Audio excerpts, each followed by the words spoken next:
do it, but I can only imagine it must have hurt. Oh. So I kind of slowly back out and about face, make my way out the bathroom and go tell my manager. And he comes and walks in, looks at it, and comes back out to me and says, I need you to clean this up. I was like, no, I can't clean that up. It's the women's bathroom. I don't feel comfortable going in there. And you got out of cleaning it up? Yeah, so I can't remember who cleaned it up, but I know it sure as hell wasn't me. Oh, so nasty. I wonder what happened that it would. I mean, she obviously knew that she had a problem and she felt bad about what she had done. And for it to hit her at the movies, man. Can you imagine sitting there watching the movies and your stomach just go grrr? Oh, and you're like, I gotta go. Oh, I've had it happen in a meeting. And it's just, it's the worst. But I don't understand how it got all over the bathroom. And the poor girl who had to come out and say, my mommy's sick. Did she send her out there, or was the little girl like, I'm getting out of here? I'm getting out of here, and I just want you to let my mom sick. I'm not just wandering the place. 901-535-9898. You tell us the worstest, the grossest, nastiest thing that's happened at work. We'll try to guess if you had to clean it up or not. Or what even you do. I mean, what do you do? Sometimes I don't even know. I worked at a little fast food place in Tupelo when I was a kid called Elrod's. Probably ain't even around anymore. But the fryer. Mm-hmm. So you got to change that grease. And the guy was training me to change the grease. I mean, obviously you let it cool off, before you take it out and pour it out. Well, the floor in front of that was slippery because the grease was there on the floor.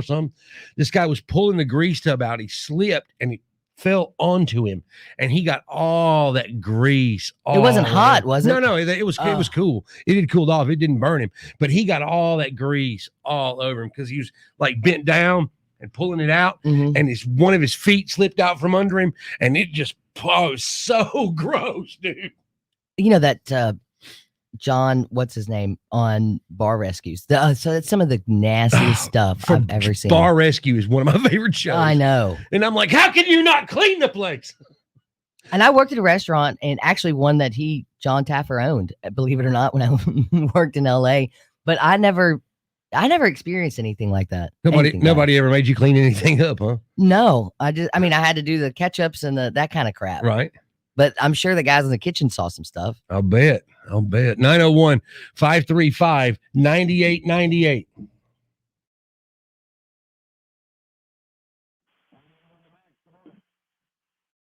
This traffic sucks.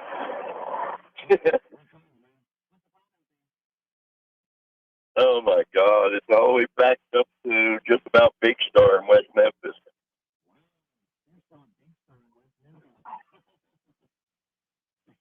Yeah.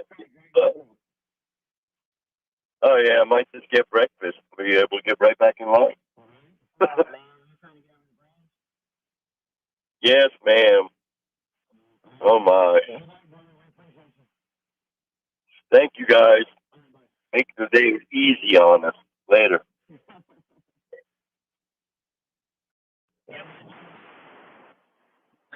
Well, good morning. So I have a gross story of a company I used to work for and of cleanup.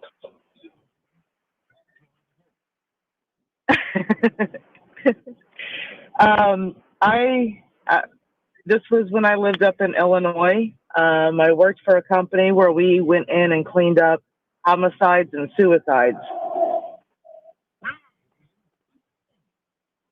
Hey, good morning.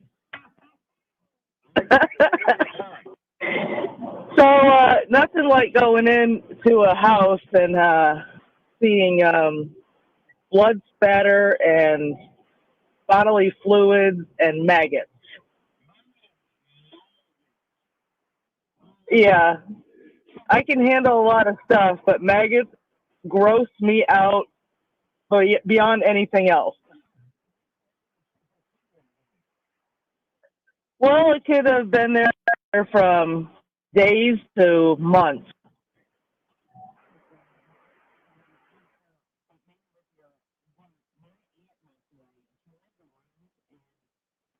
Hmm.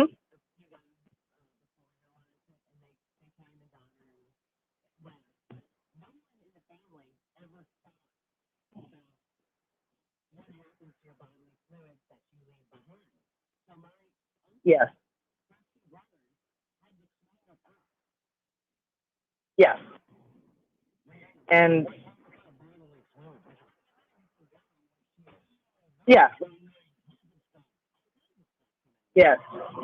Every liquid will come out of your body.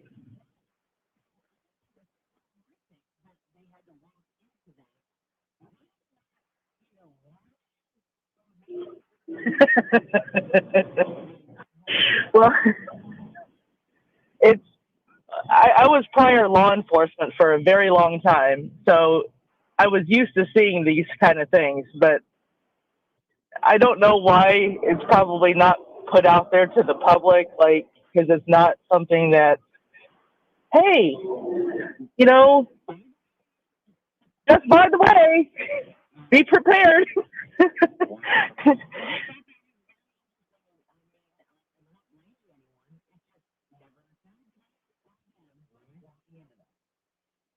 Yes, and the only way you can actually properly dispose of all the biohazard is to burn it.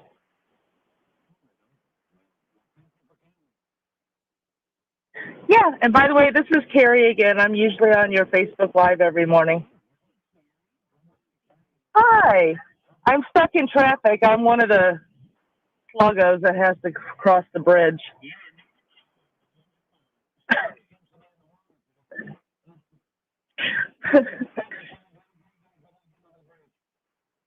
Thanks. You guys have a great day.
We're talking about the grossest thing you had to clean up at work, but first, how's the traffic? This traffic sucks. Good call, man. What's the problem out there? Oh my God, it's always backed up to just about Big Star in West Memphis. Wow. There's still a big star in West Memphis. And my man stopped right in front of it. Oh yeah, I might just get breakfast. Be able to get right back in line. Right? Oh man, you're trying to get over the bridge? Yes, ma'am. All right, good luck, brother. We appreciate you. Thank you, guys. All right, bye. Make the day easy on us. Later. We do the best we can. We try to help out. But yeah, if you're sitting out there though, I'd find a new job. I'm not jealous, I'll tell you that. 901-535-9898. We're talking about the grossest work mess that you've dealt with. Yeah, y'all was talking about nasty stuff cleaning up. Yeah. Over on President's Island, there's a place called Mid-South Milling. Uh-huh. They take old dried blood and bone and all that and mill it up, make protein for dog food. Right. And you just about have to take a bath with vinegar to get the smell off of you. And then you still can't get it all off. Does it smell like dog food? Yeah, it's protein for dog food, but just after they mill all that stuff up, it's just got a rank smell to it. Ugh. And it's almost impossible to get it off of. And What is the blood and bones from? I think they get them from slaughterhouses because it comes in bulk form. Oh. Oh God! Yeah, it's just plumb nasty. In the summertime, it's really bad. Have you ever used Catfish Charlie to go catfishing? The stink bait? Yes. That's what I picture this smelling like. Yeah, that's pretty much what it smells like. Oh. It's nasty. Mm. And then we remodeled the Chick-fil-A in the Oak Court Mall, and the grease in there, besides some of that equipment, was 2 or 3 inches thick, stacked up about a foot off the floor, and that was pretty nasty too. Yeah, I know. I've been there, brother. What's your name? Yeah. Ed, thank you, man. We appreciate you. All righty. All right, Bye. Oh, stinky Ed. On our Facebook Live, Scotty said he used to clean out cars being repossessed and used to find adult toys. Who uses those in the car? People sitting waiting for the bridge right now. We got nothing else to do. May as well. And June on our Facebook Live says she had to scrape bubble gum off the bottom of tables at fast food restaurants. Every time we watch Elf, and I don't know why, I forget every year. My kids are like, "Mom, it's your favorite part," and I'm thinking it's going to be when he's going up the escalator, but no, it's when he's eating the gum off of the poles. Yuck.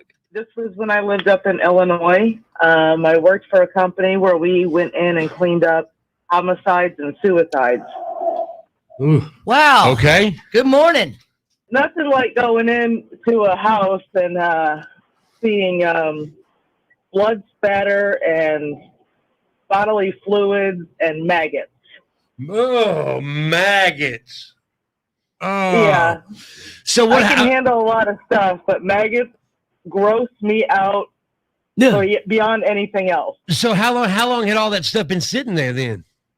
Well, it could have been there from days to months.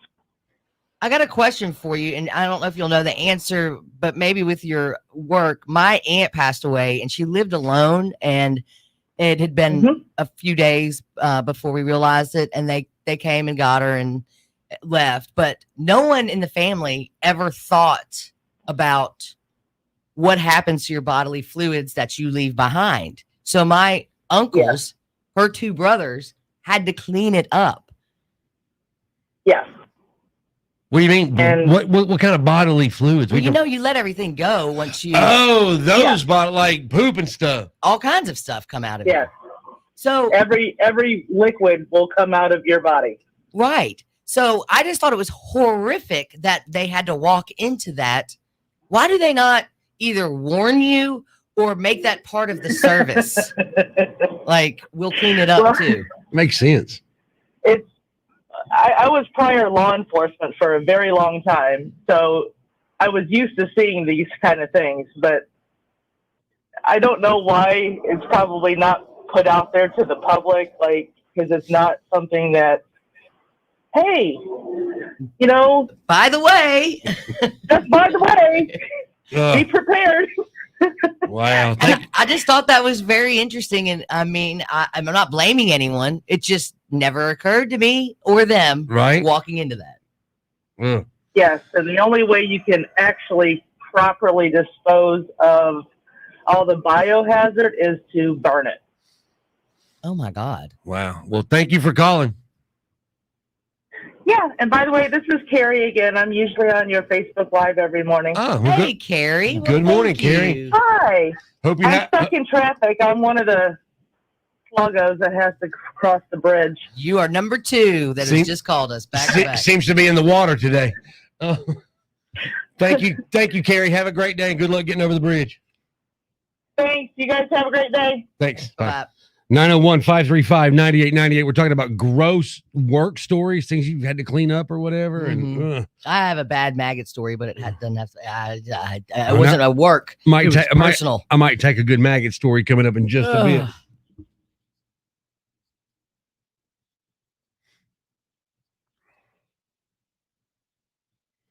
Congratulations to Steve. He qualified for trimmer, blower, and mower earlier. And you can qualify at 1 o'clock today with Ross or 5 o'clock with Ditch.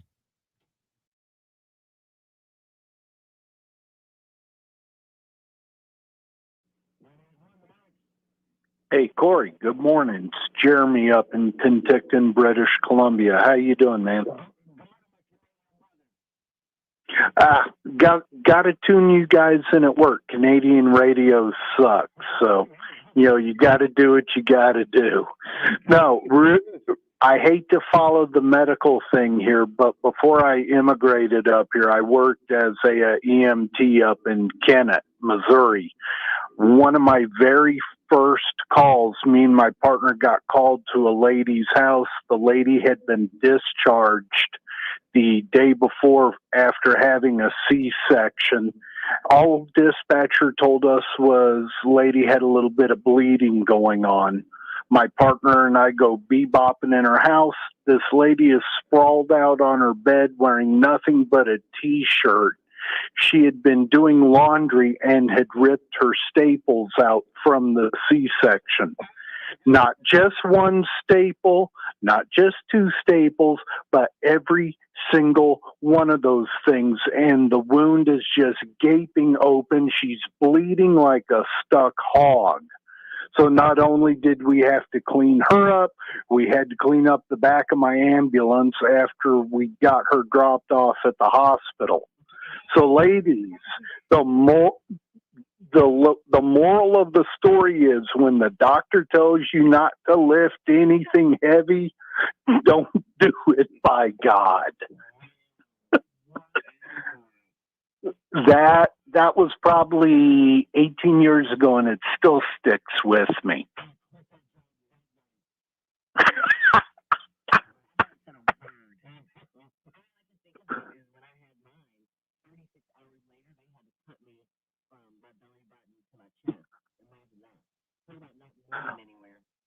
Oh, hail to the no.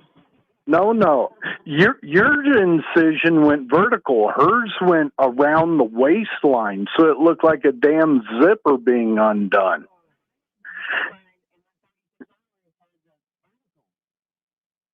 So later on in life, your husband can say X marks the spot?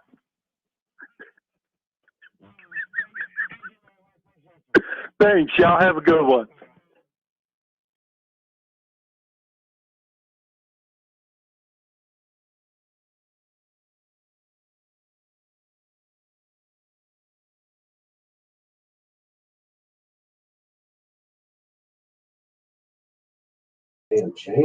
Don't worry, Justin. We're going to get to yours. And Karen, that is a funny comment too.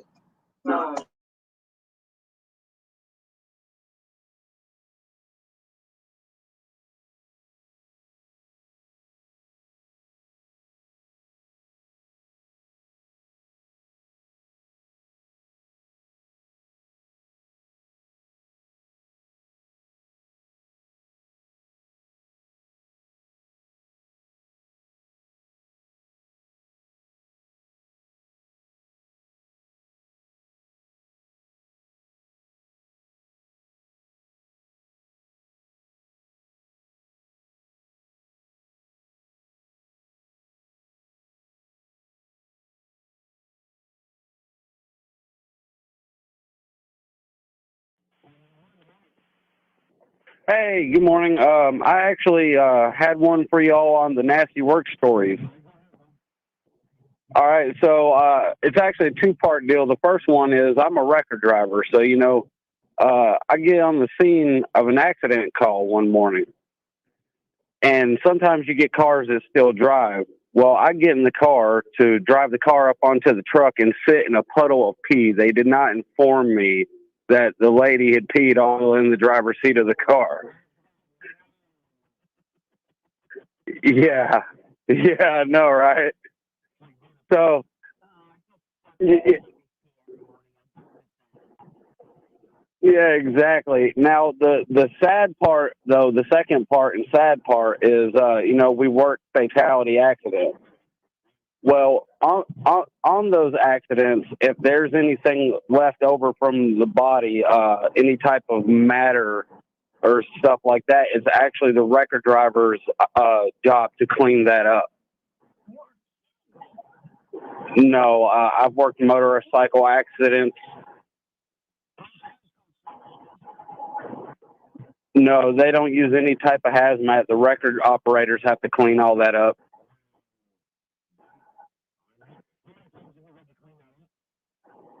I can't even tell you. It's been several occasions. You just usually it gets to the point where you just get used to it, unfortunately.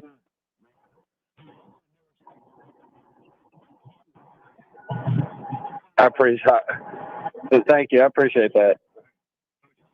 Bye-bye.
We're talking about the grossest thing you've ever had to deal with at work, and there have been some dandies. Hey, good morning. I actually had one for y'all on the nasty work stories. All right, go ahead, bub. All right, so it's actually a two-part deal. The first one is I'm a record driver, so I get on the scene of an accident call one morning, and sometimes you get cars that still drive. Well, I get in the car to drive the car up onto the truck and sit in a puddle of pee. They did not inform me that the lady had peed all in the driver's seat of the car. Oh, no. Yeah, I know, right? It's like being a parent. Oh, just stepping in the puppy's pee every morning. I don't miss that. Yeah, exactly. Now, the sad part, though, the second part and sad part is, we work fatality accidents. Right. Well, on those accidents, if there's anything left over from the body, any type of matter or stuff like that. It's actually the record driver's job to clean that up. You are kidding me. No, why I've is worked there not a cleaning motorcycle service? accidents. I mean, you can't just call Service Master for that. No, they don't use any type of hazmat. The record operators have to clean all that up. Wow. And how many times have you had to clean that up? I can't even tell you. It's been several occasions. You just usually it gets to the point where you just get used to it, unfortunately. Oh, man. All right. I got a new respect for record drivers now. No kidding. I don't know about you. Well, thanks for calling, buddy. Thank you. I appreciate that. That's just something special right there. Never even think about that. And it's like what Karen says on our Facebook Live page. She says, I'm a nurse. It's all nasty. That I can believe. Right. I don't think of records drivers having to clean that up. I mean, that's just, it takes a special person to be a nurse, a doctor, and apparently a record driver. Apparently a record driver. The nastiest thing that's gone on at work is what we're talking about. 901-535-9898. Hey, Corey. Hey, Good morning. It's Jeremy up in Penticton, British Columbia. How you doing, man? Good morning, my Canadian brother. Got to tune you guys in at work. Canadian radio sucks. That's what I keep hearing. You got to do what you got to do. Well, we appreciate you picking us. I hate to follow the medical thing here, but before I immigrated up here, I worked as a EMT up in Kennett, Missouri. One of my very first calls, me and my partner got called to a lady's house. The lady had been discharged the day before after having a C-section. All dispatcher told us was lady had a little bit of bleeding going on. My partner and I go bebopping in her house. This lady is sprawled out on her bed wearing nothing but a T-shirt. She had been doing laundry and had ripped her staples out from the C-section. Oh, my God. Not just one staple, not just two staples, but every single one of those things. And the wound is just gaping open. She's bleeding like a stuck hog. So not only did we have to clean her up, we had to clean up the back of my ambulance after we got her dropped off at the hospital. The moral of the story is when the doctor tells you not to lift anything heavy, don't do it, by God. Wow. What a story. That was probably 18 years ago, and it still sticks with me. I'd have quit that job that day. Notice I haven't said a word. I know. All I could think about Okay. is Wow. That's just something special, isn't it? Yeah. I don't want to think of. I had to have that done twice, and I couldn't imagine it was opening up. Oh, wow. Justin on our Facebook Live, love this. I worked at Jiffy Lube on Winchester, and most people in Memphis know who Get It Girl or Winchester Jackie is. Well, she's a drunk bum and came into my work all the time, causing issues and passing out in our bathroom. Oh, man. One day she comes in and pukes all over the lobby, running the families in the lobby outside in the cold. And the police arrested her. And this is the best part. They told us how to clean the lobby after Jackie. So they know her too. Wow. So here's how you do this to get it good and clean. Yeah, here's how you clean up after Jackie. Make sure you use a magic eraser. Some bleach. Here's some turpentine. This isn't a work story, but we went home. We lived in a house, four of us, our sophomore year, rented a little, house, crappy little college house. We came back after Christmas break to the power being off because why would we pay the bill? We're in college. You don't pay bills. And we are like, what is that noise? And it's just coming out of the freezer. We had meat in the freezer. So the maggots have now turned into flies. Oh, wow. And you open the freezer. Well, I mean, it took a while because you hear, something's behind there. I know, but you didn't know what, did you? No. Oh, my God. And it was the worst experience of my life. We opened up that freezer. How long did it take you to open up the freezer? I would say at least an hour. I mean, we were scared. We were crying. We're like, where's our parents? Are they supposed to do this for us? So how did you decide who opened the freezer? I don't remember. I just remember it got opened and then we had a back door that went straight out and it didn't, the flies didn't attack us like, it wasn't like Green Mile kind of stuff. Yeah, I'm picturing like Batman at the cave and all the bats coming out. That's what I'm picturing. No, it wasn't that bad. It was just, they flew out, but there was the smell and dragging that stuff out the back door. It was horrific. I never missed a power bill again in my life. All right. This nastiness is all fun and games, but we need Morning Wood. Mornings on the Max with your Morning Wood. Which Morning Wood headline is the real headline for today? Would a couple accidentally buy a house after misunderstanding the auctioneer's Scottish accent? Would a self-proclaimed psychic win his 5th lottery jackpot? Or would the Android system update call police if your phone hears what it thinks is suspicious activity? Oh, no. 901-535-9898. Which one of those headlines is the real headline?